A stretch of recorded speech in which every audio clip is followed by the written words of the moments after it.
Day 38 to the glory of God. And again, we're walking, jogging, running, rucking, swimming, biking, kayaking, right? Some sort of locomotion, some sort of contralateral movement. Contralateral movement, right? Left foot goes forward, right hand swings forward. Just the basic way. That's how we learn how to crawl. That's how we learned, and crawling built the strength in our vertical core muscles to be able to run and walk, walk and then jog and then run. And so progressively overloading that.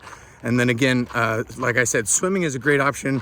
My wife and I have been swimming, but swimming does not take over for walking. Walking, because we're in total gravity, not suspended gravity with liquid, right?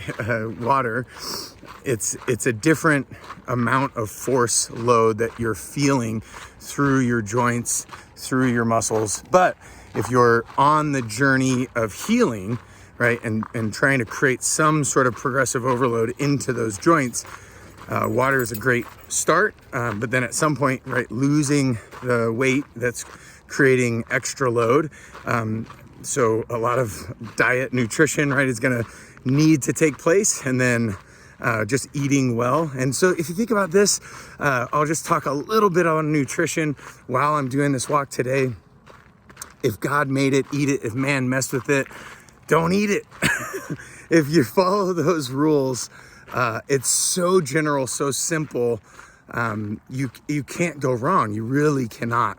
At the same time, right, I can't just have apples all day, right? Because apples aren't going to provide the protein that I'm going to need. Apples aren't going to provide the fat that I'm going to need for the proper functioning of my body. So, right, balancing out what God made, and then eating it.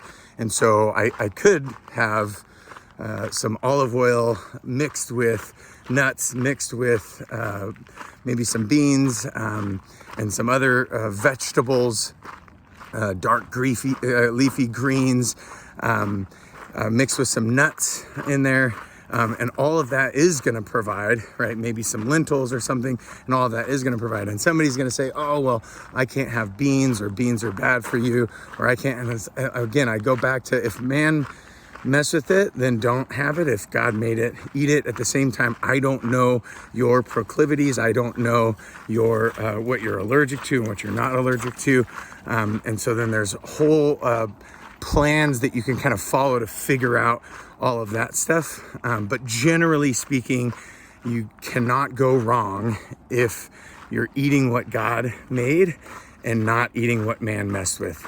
That makes it difficult in terms of convenience, but if convenience were king, then we would all be sloppy messes, right? And so if we find ourselves a sloppy mess, chances are convenience has been king. And so it's okay to have a little bit of inconvenience to the glory of God, if that makes sense.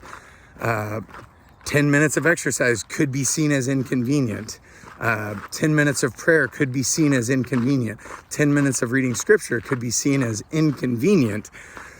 But for those that see it as an inconvenience are going to suffer much more deeply and much more long term, not to mention eternally, right? We're not even talking about eternally. I'm just talking about here on earth. If we're trying to live here on earth as it is in heaven, scripture is going to be a significant part of that. Prayer is going to be a significant part of that.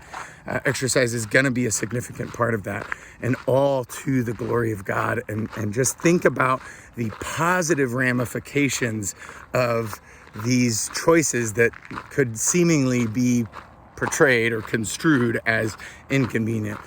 They are the furthest from inconvenience in that they provide a much more contented life.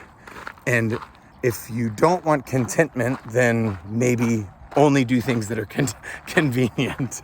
And then you will most likely lack a bit of contentment, or all of the contentment. So that's just my thoughts on convenience and inconvenience, and then food. Hopefully that helps. I love you and I'm praying for you. Getting back to my run.